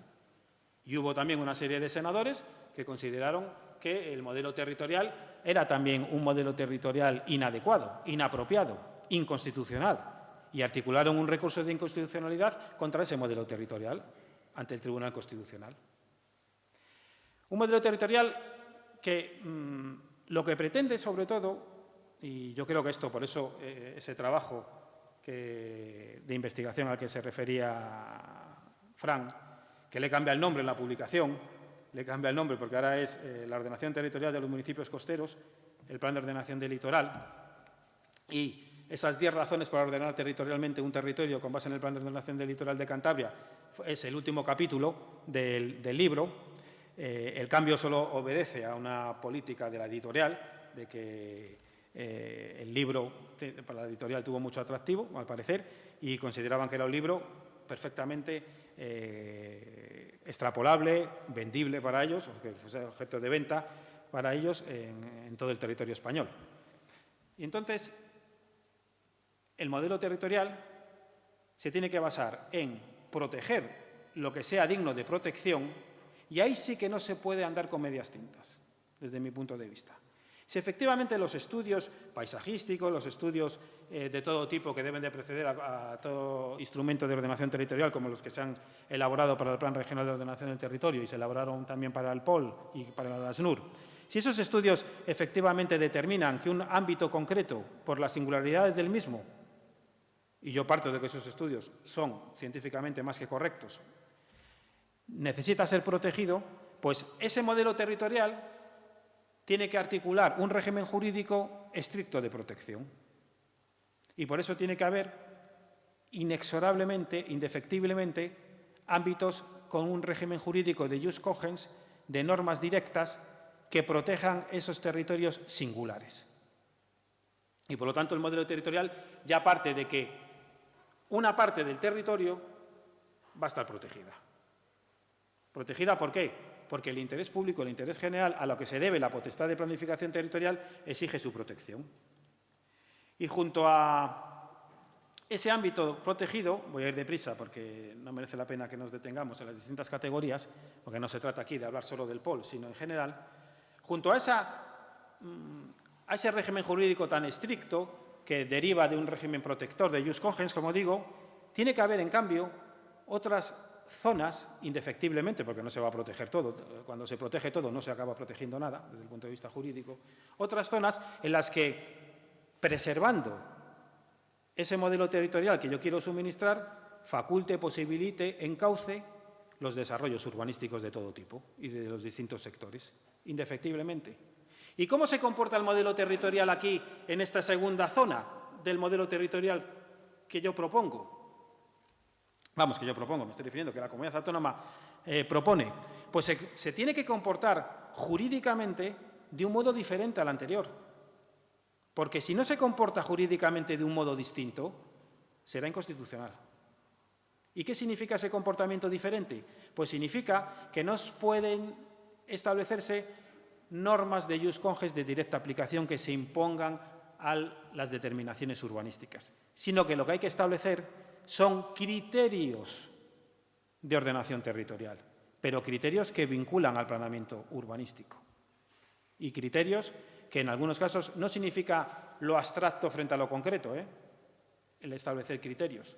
Significa que tienen que estar justificados la aplicación y la imposición de esos criterios en razones de interés supramunicipal. ¿Se va entendiendo? Y si no concurren esas razones de interés supramunicipal, esos criterios serán inconstitucionales porque vulnerarán el principio de la autonomía local consagrado en el artículo 140 de la Constitución española. Por lo tanto, ya tenemos un modelo territorial en el que, por un lado, tengo un régimen jurídico, vamos a llamarle muy estricto, un segundo régimen jurídico más permisivo, al que, en todo caso, de un modo de sujeción o de otro de orientación, el resto de administraciones se tienen que someter, con el distinto alcance jurídico que os he señalado, atendiendo uno u otro. Bien. Y un modelo territorial en el que, además de proteger y en el que, además de encauzar los futuros desarrollos urbanísticos, yo, comunidad autónoma, en este modelo territorial que propongo y que quiero que se me respete, además yo coordino las políticas sectoriales y activo mis políticas sectoriales de las que soy competente. Las activo. Las activo directamente en estos instrumentos de planificación territorial, porque a mí me interesa que en determinado ámbito de la Comunidad Autónoma de Cantabria, por las razones que sean, por razones logísticas, por razones de acceso, por razones de situación, por razones de orografía del terreno, porque todas ellas concurren, a mí me interesa, por ejemplo, que ese determinado ámbito sea una actuación productiva y ahí se implante un polígono industrial, o me interesa regenerar determinado ámbito, o me interesa, ¿por qué no?, que un determinado sistema general de equipamiento comunitario autonómico, un hospital, se establezca en determinada zona de nuestra comunidad autónoma. Pues para eso sirve la ordenación del territorio. Y ese modelo territorial tiene que haber sido estudiado de tal modo que esas necesidades, por lo menos iniciales, estén contempladas y previstas, sin perjuicio de, lógicamente, con el tiempo puedan surgir otras necesidades. No sé si estoy contando mucho rollo. Y ese modelo territorial se tiene que basar, y esta es otra de la tercera de las cuestiones esenciales. ¿En qué se tiene que basar? Se tiene que basar en los conceptos de capacidad de carga y capacidad de acogida territorial, inexorablemente. Se tiene que basar en ellos. La actitud de un área para soportar un nivel de intensidad de uso sin que se produzca un proceso de deterioro ambiental, social o cultural. Y capacidad de acogida, el máximo crecimiento urbanístico que un territorio es capaz de soportar. ¿Atendiendo qué? Dinámicas de población, infraestructuras, equipamientos, etcétera, etcétera. Y que determinará el umbral de crecimiento urbanístico de cada núcleo de población. Luego, en ese modelo territorial, si estos dos conceptos, el de capacidad de carga, capacidad de intensidad de usos que un territorio puede asumir sin que se produzca su deterioro de por vida, y por lo tanto preservando a las futuras generaciones el territorio, que es un bien consumible, y el concepto de capacidad de acogida territorial, como el umbral máximo de crecimiento urbanístico de un determinado ámbito territorial concreto y específico, estos dos criterios que son subsumibles entre sí, plenamente compatibles, desarrollados en el artículo 11 del Plan de Ordenación del Litoral, exigidos por la Ley de Cantabria 2/2001 para el PROT, como no puede ser de otro modo, estos dos criterios son la clave del modelo territorial. La clave, más que lo que he señalado antes del área de ordenación, del área de protección o de las actuaciones integrales. No, la clave sobre el que pivota el modelo territorial son estos dos criterios. Y aquí la comunidad autónoma tiene que hacer al igual que hemos visto con anterioridad las normas de aplicación directa, un esfuerzo mayor del que hace en estos momentos para concretizar estos dos conceptos y, sobre todo, el de capacidad de acogida. Tiene que hacer un mayor esfuerzo. El Plan de Ordenación del Litoral, en su disposición adicional tercera, encomendaba al Consejo de Gobierno la aprobación de un decreto que desarrollara esos criterios con los cuales hoy por hoy se calcula la capacidad de acogida poblacional, que están previstas en el artículo 11, que utiliza a diario la Comisión Regional de Ordenación del Territorio y Urbanismo cuando tiene que hacer el informe previo de impacto territorial o la aprobación definitiva de un plan, y no han sido desarrollados. No han sido desarrollados de forma más pormenorizada. Yo creo que el Plan Regional de Ordenación del Territorio, por ejemplo, tendría que hacer un esfuerzo mayor que hizo el POL en concretar estos criterios en la medida de lo posible. ¿Para qué? Para volver a lo de antes, para garantizar la seguridad jurídica. Obviamente, una ley como es el PROT no va a determinar cuál es el máximo crecimiento urbanístico de los 102 municipios de Cantabria, no me estoy refiriendo a eso. Pero sí me estoy refiriendo a tener de forma más detallada las reglas, de forma más detallada, como hoy se utilizan, de forma más concreta, los parámetros para su cálculo. Y así nos evitaríamos, ¿cómo decirlo? Así nos evitaríamos no sorpresas, sino lo que acontece prácticamente día tras día. De planes generales de ordenación urbana que, lógicamente, establecen expectativas de crecimiento urbanístico, que al menos hablo en primera persona, no quiero hablar en nombre del resto de miembros de la CRUTU, en primera persona muchas de ellas son ficticias y reales y que no tienen un pase, algunas de ellas, viendo los crecimientos urbanísticos precedentes y de desarrollo poblacional y de residencia. O el truco de alargar la vigencia de los planes de urbanismo más allá de 15, 20 años, llevarlos a muchos más años para permitir esas intensidades de crecimiento, de capacidad de acogida. Que me parece muy legítimo desde el punto de que yo, si fuese alcalde, haría exactamente lo mismo, ¿eh? O sea, no es una crítica desde ese punto de vista. Pero yo creo que es una crítica a mí mismo, es decir, a la comunidad autónoma, en el sentido de que tenemos que ser o intentar detallar mucho más estos dos conceptos. ¿Vale? El Tribunal Constitucional, con esto voy a acabar, para no extenderme mucho más, porque, como digo, podía... y que luego haya, si queréis, un pequeño debate. Pues el Tribunal Constitucional, desde ya la sentencia que vimos en la primera diapositiva del año 84, a la última sentencia que acaba de dictar ahora en diciembre del 2017, que, como sabéis, tuvo por objeto el Real Decreto Legislativo 2/2008 del texto refundido de Ley del Suelo, luego, posteriormente, la ley del año 2013, las 3R, rehabilitación, renovación y reforma urbanas, y que lo ha extendido, además, ese recurso de inconstitucionalidad al Real Decreto Legislativo 7/2015, porque al ser un texto refundido, refundió esas leyes. Como digo, el Tribunal Constitucional no se ha apeado desde sus primeros pronunciamientos en cuál es su concepción de ordenación del territorio, cuál es su concepción del urbanismo y cuál es su concepción de protección del medio ambiente.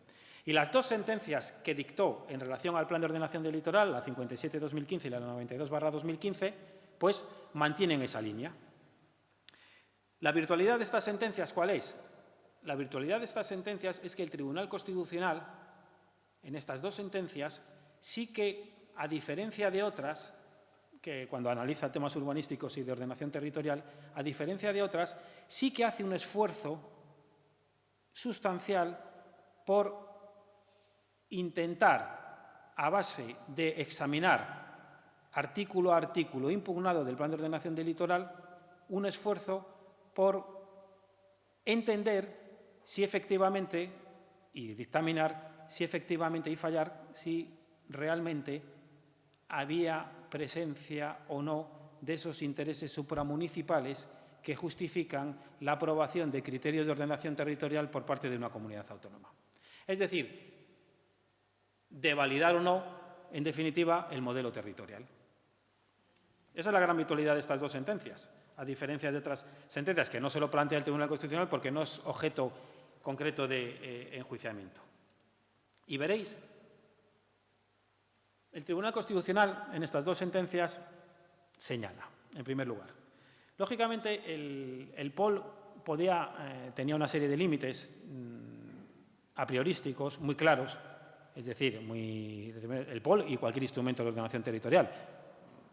Tenía dos límites de entrada clarísimos. Uno, las competencias de la Administración General del Estado, porque sobre un mismo espacio físico pueden producirse la concurrencia de competencias legítimas de distintas administraciones públicas e incluso de competencias de una misma administración pública, pero encardinadas en distintos títulos competenciales. Es decir, la Comunidad Autónoma de Cantabria, por ejemplo, sobre un ámbito territorial concreto, puede tener competencia en materia de ordenación del territorio, puede tener competencia en materia de montes, en ese mismo ámbito territorial, puede tener competencia en materia de espacio natural protegido, porque está dentro de un espacio natural protegido, puede tener competencias en materia urbanística. La Administración General del Estado puede tener competencias también sobre ese ámbito territorial y, como no, las administraciones locales.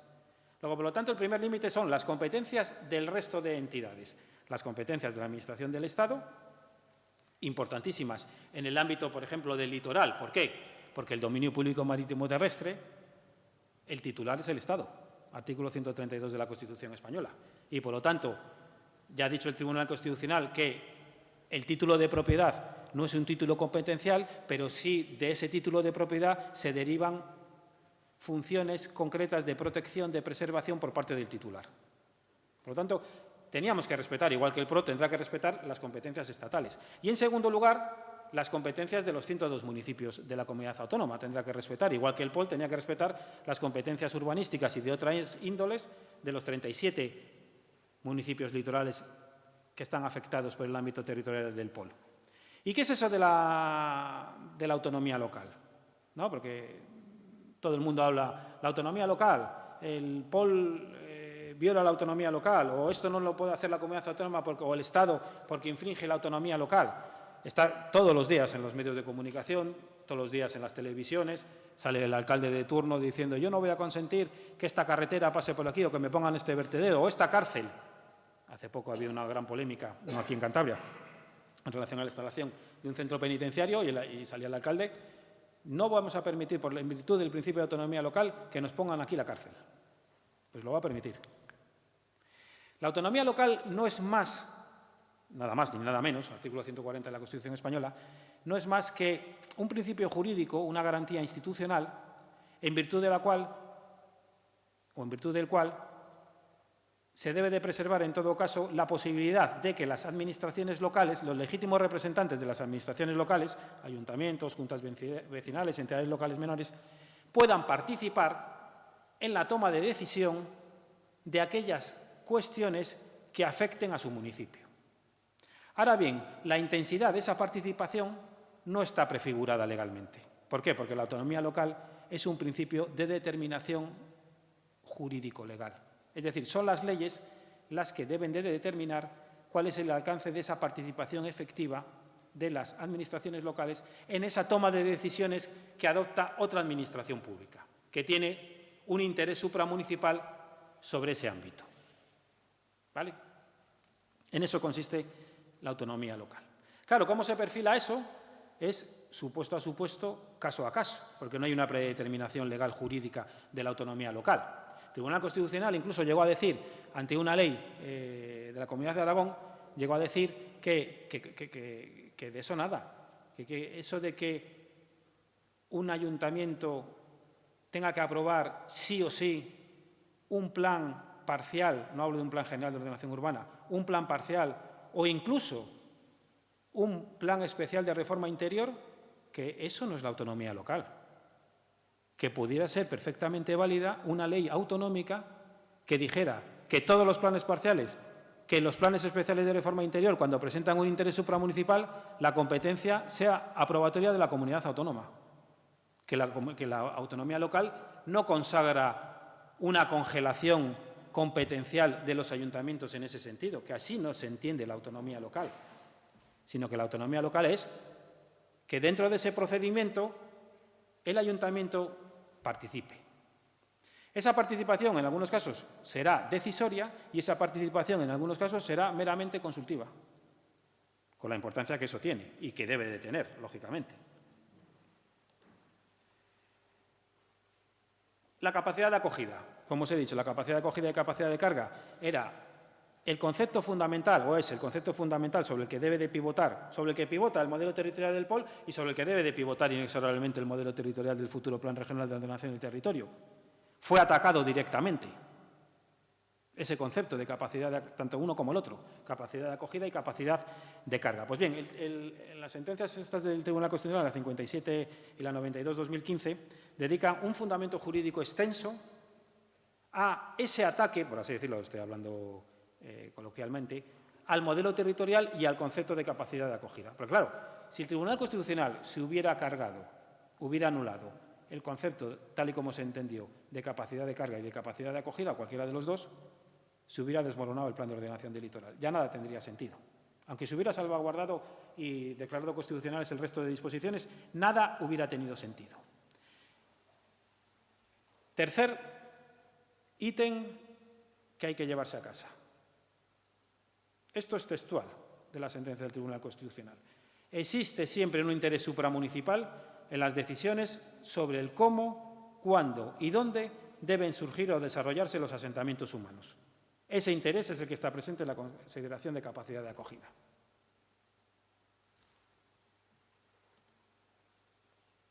El agotamiento de la capacidad de acogida territorial marca límites de crecimiento, en este caso urbanístico, de un núcleo de población, razón por la cual su determinación no podrá considerarse ayuna de interés supramunicipal. Es decir, dónde, cómo, cuándo crece un ayuntamiento, le corresponde, cómo no, planificarlo al ayuntamiento, porque es el que más información tendrá y el que, en definitiva, tiene esa capacidad más directa para decidirlo, por lo menos para proponerlo, perdón.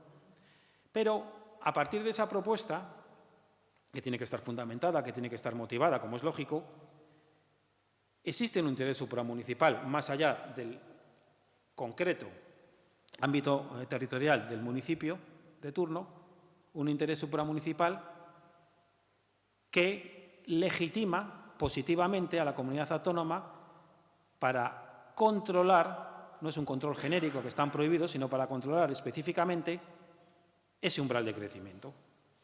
No es algo que compete exclusivamente, que pueda competir exclusivamente a un ayuntamiento, ha dicho el Tribunal Constitucional en estas dos sentencias. Y por eso la capacidad de acogida le compete su control a la comunidad autónoma. Y, en definitiva, por eso digo yo que la comunidad autónoma tiene que hacer un esfuerzo mayor aún del que se está haciendo hoy por hoy, un esfuerzo loable por parte de los técnicos de la Dirección de Ordenación del Territorio y de la Dirección de Urbanismo en relación a concretar a nivel ya de instrumento territorial esas determinaciones. Voy a acabar para que con dos ejemplos de que veáis de que estos criterios de ordenación territorial pueden ser muy concretos, muy específicos, que esos criterios de modelo territorial no tienen que ser algo en abstracto, que vincularán al planeamiento urbanístico municipal, sino que pueden ser y deben ser determinaciones, además, muy de directa aplicación. Por ejemplo, el Plan de Ordenación del Litoral, aquí vemos en esta viñeta lo que dice el POL y aquí os he puesto lo que dice el Tribunal Constitucional. Pues algo tan concreto de que no se pueden computar como espacio libre locales terrenos urbanizados con pendiente superior al 10%, más de un 80% de su superficie, que alguien diría, eso es muy concreto, es muy urbanístico, ¿no? Eso ya se aleja de otras cuestiones, más de criterios de ordenación, de directrices de ordenación territorial. Pues el Tribunal Constitucional dijo, no, esa restricción a la libertad de elección municipal de fijación de los espacios libres, que en definitiva es lo que consiste esta determinación, este criterio, pues presenta un interés supramunicipal claro y, por lo tanto, lo legitimo y declaro su constitucionalidad. ¿Prohibición de localización de espacios libres en el área de protección costera? Pues también presenta un interés supramunicipal claro y, por lo tanto, legitimo su constitucionalidad. Fijaros en este criterio, en estos tres criterios. El artículo 45 fija 3 criterios de ordenación territorial. El Tribunal Constitucional avala los 2 primeros y, en cambio, declara inconstitucional el tercero. Este es uno de los... se declaró inconstitucional un inciso, que luego veremos, y este apartado tercero, única y exclusivamente del POL. El planeamiento dirigirá los crecimientos urbanísticos hacia las zonas con pendientes más suaves. Apartado tercero del artículo 45. ¿Qué dijo el Tribunal Constitucional, como veis? Vulnera la autonomía local. ¿Por qué? Porque no es capaz el Tribunal Constitucional de observar un interés supramunicipal en esa determinación de ordenación del territorio. Así como las anteriores, conseguir un uso más eficiente y sostenible del suelo, que los nuevos crecimientos se planteen de forma integral, etcétera, etcétera, que como prohibía antes el polo en la zona de modelo tradicional, no se permitían las urbanizaciones aisladas, etcétera. Esos criterios, dice el Tribunal Constitucional, ahí hay un interés supramunicipal. Pero en cambio, en el planeamiento dirigirá los crecimientos urbanísticos hacia las zonas con menos pendientes, que es algo de sentido común, ¿no? Pero no hay un interés supramunicipal que vaya más allá de la esfera estrictamente local. Seguramente, si se hubiera añadido el adjetivo preferentemente, el planeamiento dirigirá los crecimientos urbanísticos preferentemente hacia las zonas urbanísticas, hacia las zonas con pendientes más suaves, se hubiera declarado la constitucionalidad del mismo, porque hubiera dicho el Tribunal Constitucional. Ese sí que es un criterio supramunicipal, que no vincula de forma exhaustiva, o sea, de forma pormenorizada, agotadora al planeamiento urbanístico, porque le deja libertad de opción.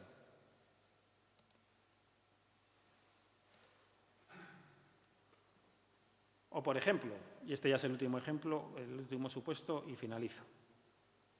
El POL contemplaba que, excepto las categorías de protección ambiental y con independencia de su clasificación urbanística, el Gobierno podía aprobar proyectos singulares de interés regional para llevar a cabo actuaciones integrales de carácter turístico, etcétera, etcétera, etcétera, en cuyo caso sus determinaciones prevalecerán sobre las del POL, respetando en cada caso las limitaciones del área de protección. Pues bien, el Tribunal Constitucional, de este párrafo tercero, declaró solo inconstitucional el apartado en cuyo caso sus determinaciones prevalecerán sobre este plan y con independencia de su clasificación urbanística. ¿Por qué?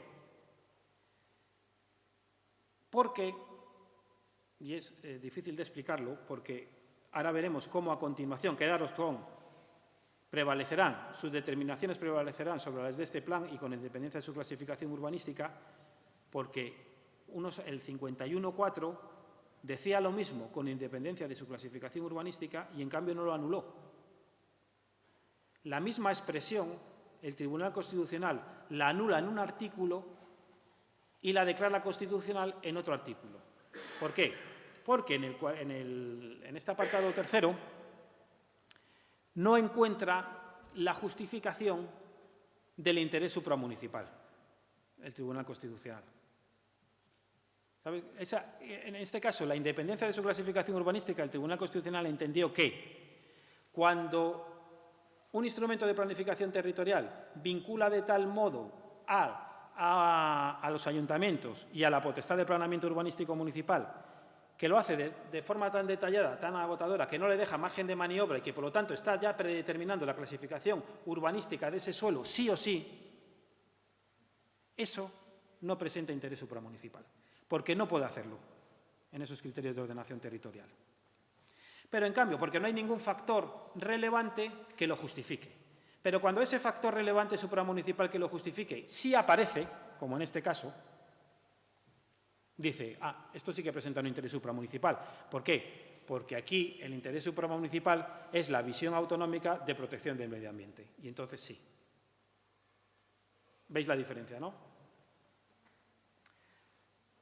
Yo podía seguir, pero creo que ha sido ya bastante extenso, ¿no? Y creo que igual es más interesante hacer un turno de debate o de preguntas o de coloquio, mejor. Muchas gracias.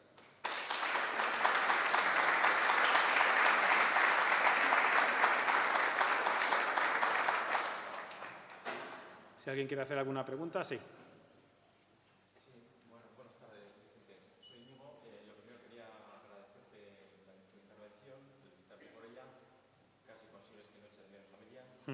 Y, bueno, un par de preguntas. Si en un mismo territorio, digamos, que confluyen competencias de distintas consejerías, pues, o digamos que distintas normativas, puede ser el POL, Ley de Conservación de la Naturaleza o la Ley de Montes, ¿cuál prevalecería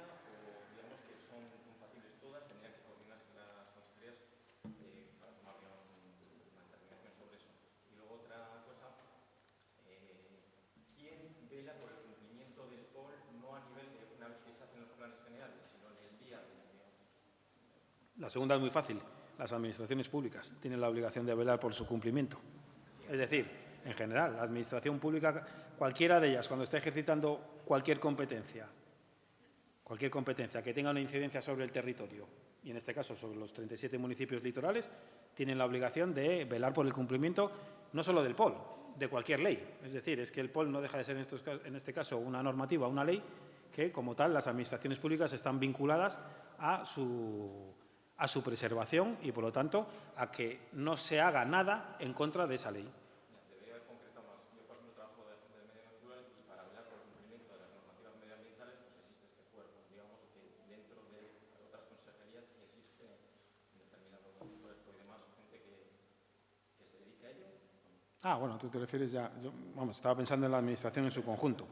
Hombre, todos los órganos administrativos tienen la obligación de cumplir las leyes, entre ellas el Plan de Ordenación del Litoral.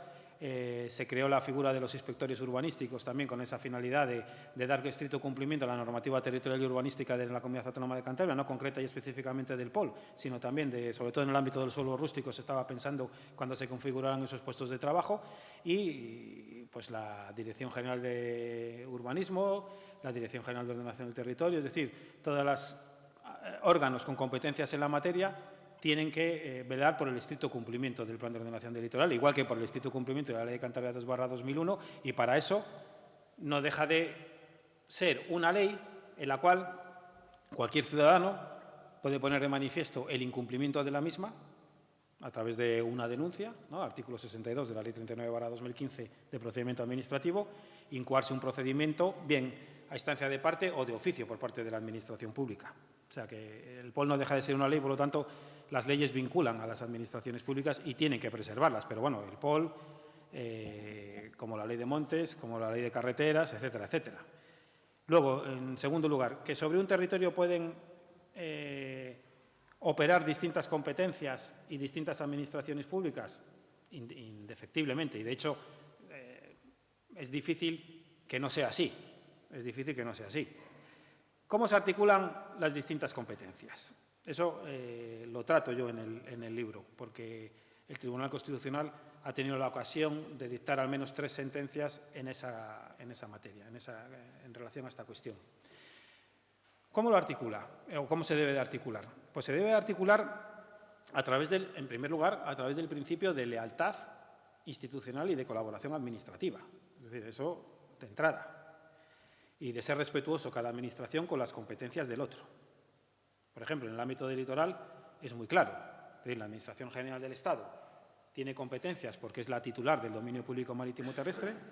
La Comunidad Autónoma tiene competencias de ordenación territorial, porque la ordenación del litoral forma parte de la ordenación del territorio, sentencia del Tribunal Constitucional 149/1991 a propósito de la Ley de Costas. Y los ayuntamientos tienen competencias urbanísticas y de seguridad y de muchas cosas en relación a la zona también que está afectada, ¿no? De sus términos municipales. Luego, ¿cómo se articula todo ese conglomerado de competencias que incluso, como tú muy bien dices, es que además no es que haya varias administraciones ejercitando distintas competencias sobre el territorio, sino que además algunas de esas administraciones ostentan distintos títulos competenciales sobre ese mismo territorio, ¿no? Que puede ser ordenación del territorio, urbanismo, montes, etcétera, etcétera, etcétera. Infraestructuras, carreteras, porque por ahí discurre una carretera, discurre el saneamiento, el abastecimiento, ¿no? La autovía del agua, por ejemplo. Es decir, ¿cómo se articula eso? Pues todo eso hay que articularlo a través del principio de colaboración interadministrativa, en primer lugar. Para eso sirve la ordenación territorial, para encauzar esas distintas realidades. ¿Alguna de ellas prevalece sobre el resto? Que es por donde creo que iba un poco la pregunta, ¿no? Pues la que prevalece en primer lugar es la de ordenación del territorio. ¿Por qué? Porque su concepción como política territorial de coordinación administrativa, si tiene un sentido y fundamento, es precisamente en esos supuestos, la que debe de establecer cómo articular y establecer esas directrices de cómo coordinar las distintas políticas. O sea, los distintos ámbitos materiales susceptibles de ejercicio de la competencia. Y además, la protección medioambiental. Hoy por hoy, la jurisprudencia del Tribunal Supremo, de la Sala Tercera del Tribunal Supremo, ha dejado muy claro, muy evidente, Las normas jurídicas se interpretan según la realidad social, dice el artículo 3.1 del Código Civil, es uno de los criterios hermenéuticos de interpretación de las normas jurídicas. Y hoy por hoy la realidad social de la Unión Europea, no solo de España ni de Cantabria, de la Unión Europea, yo diría que del mundo, pero bueno, vamos a circunscribirnos en los ámbitos en los que jurídicamente pertenecemos, como es la Unión Europea, hoy por hoy la realidad social es que prima la protección medioambiental con carácter general sobre el resto de políticas sectoriales. Y el que no vea eso es que está ciego. Y no hay más que ver las sentencias del Tribunal Supremo cuando lo reiteran con la ciudad compacta, etcétera, etcétera. Entonces, eso ha dado lugar a que determinados instrumentos de protección medioambiental previstos en la legislación sectorial de espacios naturales protegidos prevalezcan sobre los instrumentos de ordenación del territorio y los instrumentos urbanísticos, que son los planes de ordenación de los recursos naturales. Ya desde la Ley 4/1989, 27 de marzo, de conservación de la naturaleza y espacios naturales protegidos, o hoy por hoy la Ley de Patrimonio de la Diversidad y de Espacios Naturales, o la Ley de Cantabria, al establecer estas figuras de protección, estos instrumentos de planificación, como son los POR, los planes de ordenación de los recursos naturales, establecen que los mismos tienen una prevalencia en relación al resto de determinaciones que establezcan los instrumentos urbanísticos y de ordenación territorial presentes en ese ámbito territorial concreto y específico. ¿Vale? ¿Eso por qué ya lo dijo la Ley 489 o lo dice la Ley de Patrimonio de la Biodiversidad? Pues lo dice precisamente por esa transposición de las directivas europeas, de la Estrategia Territorial Europea, de la Directiva de Temática de un Medio Urbano, etcétera, etcétera, de preeminencia ¿de qué? De lo que yo he dicho con anterioridad, del carácter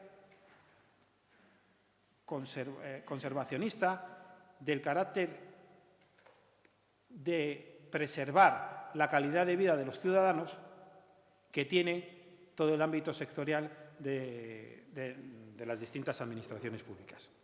Y, por lo tanto, hoy por hoy, si en un mismo ámbito territorial está el plan de ordenación del litoral, estuviera, vamos a partir de la ficción de que estuvieran también un espacio natural protegido, porque, como bien sabes, el plan de ordenación del litoral éramos muy conscientes de esas determinaciones y se excluyó intencionadamente la disposición adicional cuarta de la Ley de Cantabria 2/2001 del ámbito del POL aquellas zonas que estuviesen declaradas formalmente como espacios naturales protegidos y, por lo tanto, o que tuvieran al menos un instrumento de ordenación de los recursos naturales que pueden ser, en algunos casos, previos incluso a la declaración de espacio natural protegido y, por lo tanto, intencionadamente se excluyó esos ámbitos territoriales del plan de ordenación del litoral. ¿Por qué? Porque sabíamos que iba a haber conflicto y que estaba resuelto jurídicamente y que, por lo tanto, como existían esos espacios naturales ya declarados o esos planes de ordenación de los recursos naturales, estaba salvaguardado la protección medioambiental de esos entornos.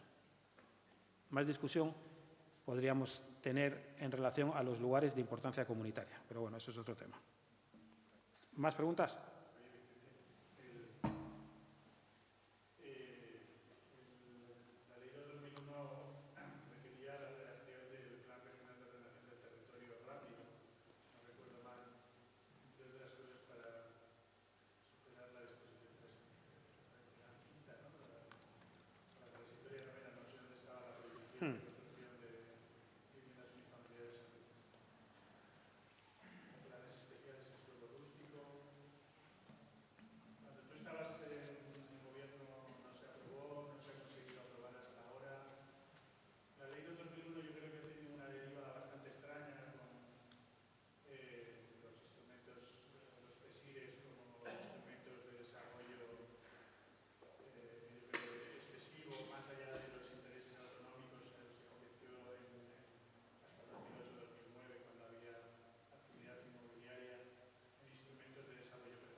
Vamos a ver, la pregunta tiene un calado de la tira, ¿no? Pero bueno, no lo voy a rehuir.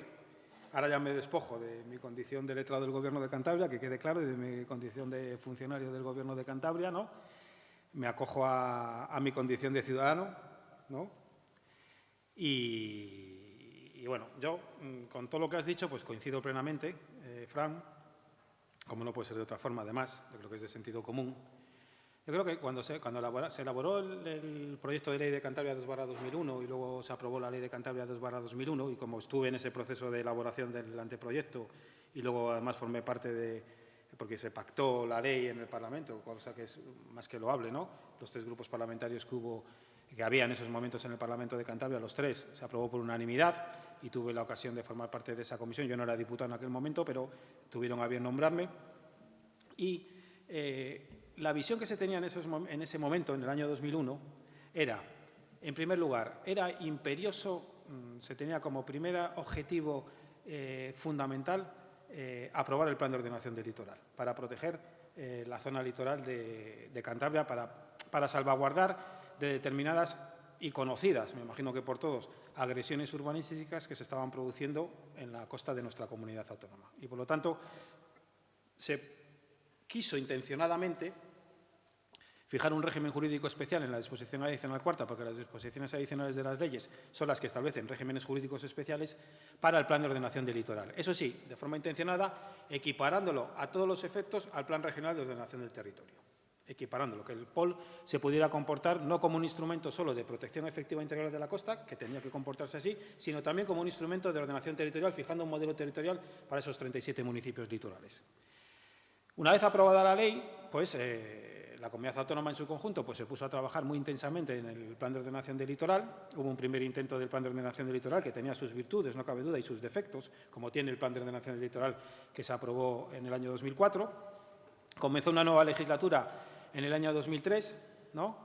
Y en tiempo récord, porque es el único caso que yo conozco, no solo en Cantabria, obviamente, sino en la geografía nacional, y seguramente será el único caso que conoceré, de un instrumento de planificación que en un tiempo récord, porque la legislatura comenzó en julio del año 2003 y en septiembre del año 2004, es decir, 1 año y 2 meses después, se aprobó por ley del Parlamento de Cantabria un instrumento de planeamiento territorial. Cuando todos, y tú lo acabas de señalar aquí, conocemos las dificultades de cualquier instrumento de planificación territorial, urbanística, que en el mejor de los casos pues son 6, 8, 10 años para poder y superar esa carrera de obstáculos a la que tú hacías mención, ¿no? Con un trabajo ímprobo, con una dedicación ingente de una serie de empleados públicos que en aquellos momentos pues, eran jóvenes, siguen siendo jóvenes todos ellos, algunos de ellos están aquí, ¿no? Que tenían muchísimas ganas de que se involucraron de una forma, vamos, increíble, lo que no suele hacer un funcionario público, de una forma con una probidad increíble, y fueron capaces de articular un documento, y me voy a autoexcluir para no echarme, que no parezca que yo me echo flores, sino les echo flores a ellos, de elaborar un documento. Fuimos capaces de explicarlo, de someterlo a información pública, de ir a los 37 municipios, de recibir muchas críticas y, en definitiva, de bajo un liderazgo muy concreto, porque había un modelo territorial detrás muy específico, de aprobarlo como ley del Parlamento de Cantabria. Pero, como digo, una conjunción de factores que es difícil que vuelvan a concurrir, me da la sensación.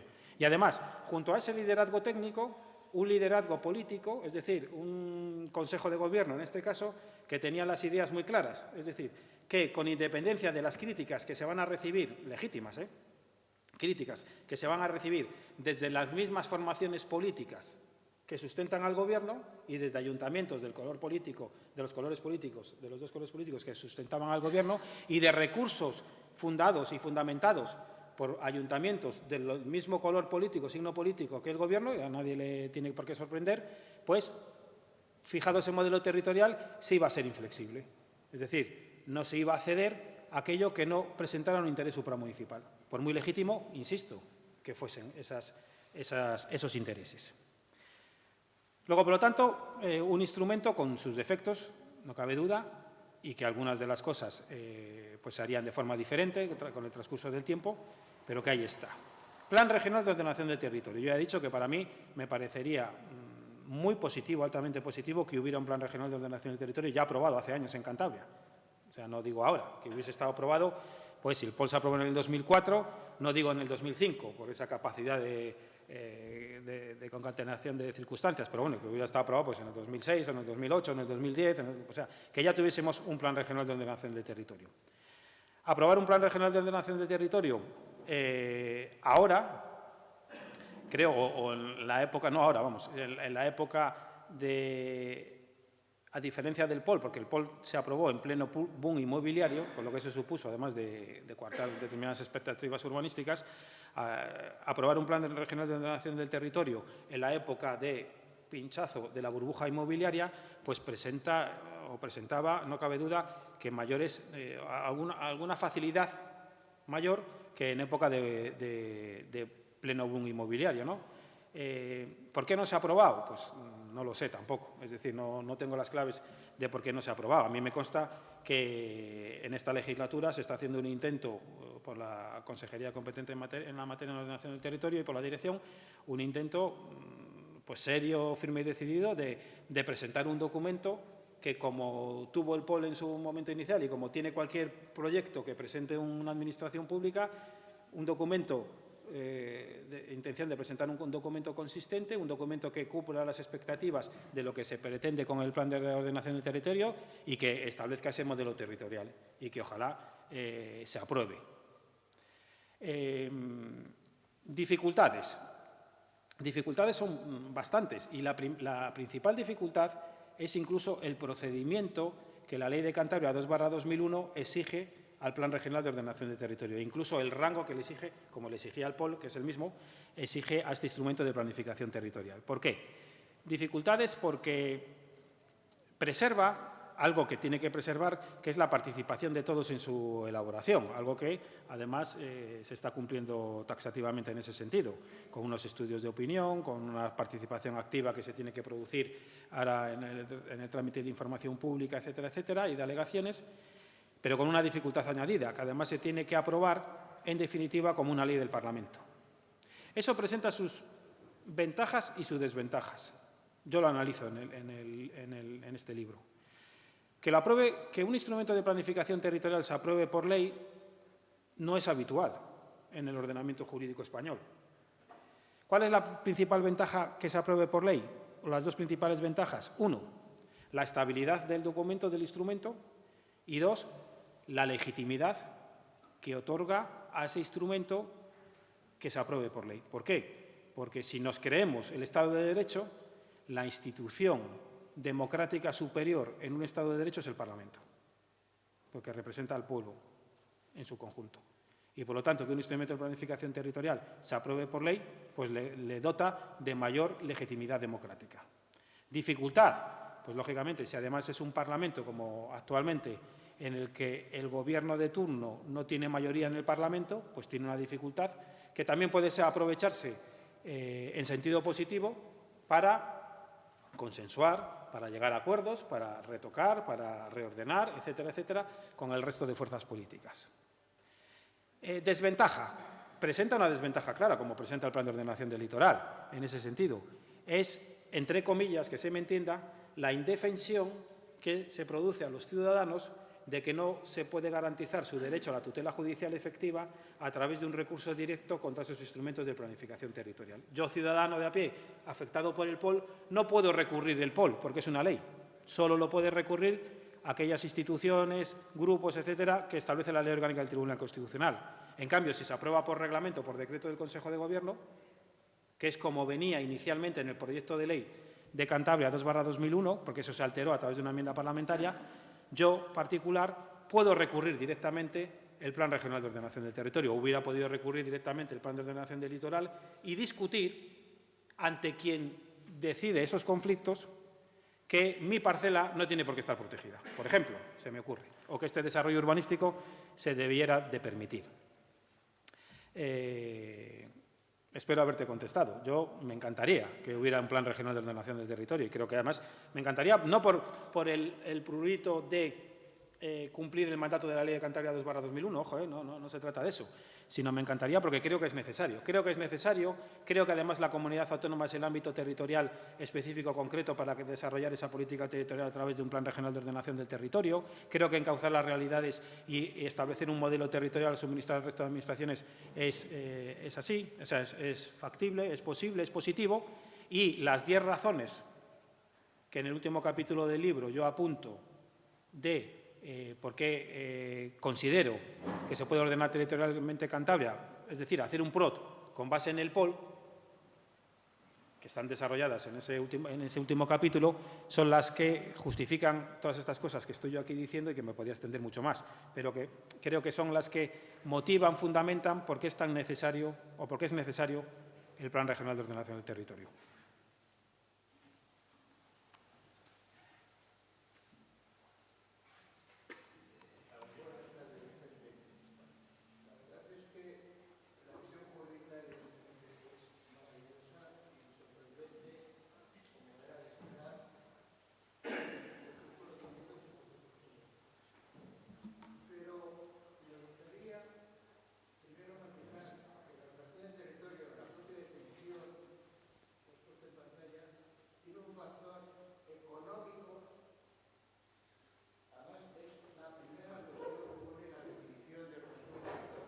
La plasmación económica sobre el territorio de las políticas sectoriales.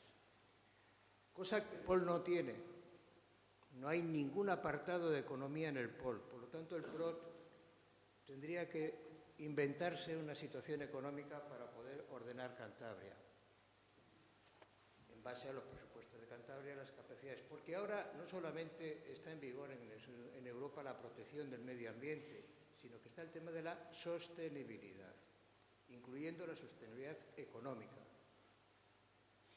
Y eso es un problema grave en este momento para ordenar el territorio. ¿Qué capacidad económica tenemos de ordenarle, precisamente para saber para qué queremos ordenarle? ¿Qué rentabilidad y qué posibilidades de desarrollo económico y social tiene? En ese sentido me sorprende un poco, no esta charla, sino lo que leí el lunes en el diario Montañés. Sé y soy consciente de que existe un documento del PROT en este momento prácticamente finalizado. Sé que ha ido a la Comisión Regional de Urbanismo y se ha presentado públicamente. Ha participado mucha gente, no solamente funcionarios, sino también grupos políticos, grupos sociales, instituciones, etc. Parece ser, por lo que se dice por lo que en esa entrevista se dice en el diario Montañés, que no es un PROT adecuado porque es demasiado ordenancista o demasiado rígido. Me gustaría que lo explicaras un poco eso, si es que es posible. Sí, sí. Bueno, la primera tengo que desmentirla, es decir, el tema de los estudios económicos, etcétera. Claro, estoy de acuerdo contigo en la primera afirmación que has hecho, Jesús, en el sentido de que el factor económico, porque además así lo refleja no solo la definición que yo he dicho, incluso la propia Ley de Cantabria 2/2001 lo señala específicamente, como no puede ser de otra forma. Y el Plan de Ordenación del Litoral sí que está sustentado en estudios desde ese punto de vista. Fíjate, si está sustentado y contiene determinaciones económicas que hasta fueron objeto de enjuiciamiento por parte del Tribunal Constitucional. Yo no he querido desarrollar todas las diapositivas porque ya me parecía que era demasiado extenso, pero es que cuando el POL establece obligaciones económicas directas, como esta, el Tribunal Constitucional las avala y las justifica desde el punto de vista constitucional, a los ayuntamientos y a la propia comunidad autónoma. Y toda la política de actuaciones integrales productivas que contempla el Plan de Ordenación del Litoral están dirigidas directamente o tienen una repercusión directamente con la economía, como no puede ser de otro modo.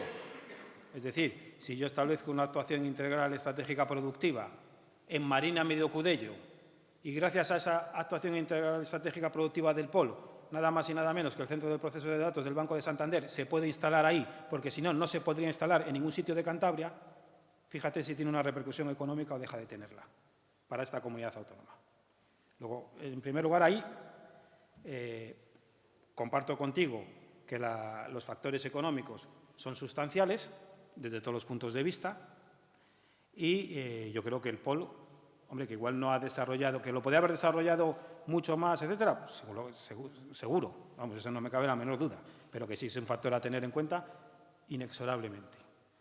La segunda cuestión de lo que yo me refería el lunes en el periódico, vamos a ver, yo lo que me refería es que yo ya parto en mi trabajo diario, es decir, que me lo autoaplico a mí mismo cuando hago un informe, etcétera, etcétera, que todo es manifiestamente mejorable en la vida.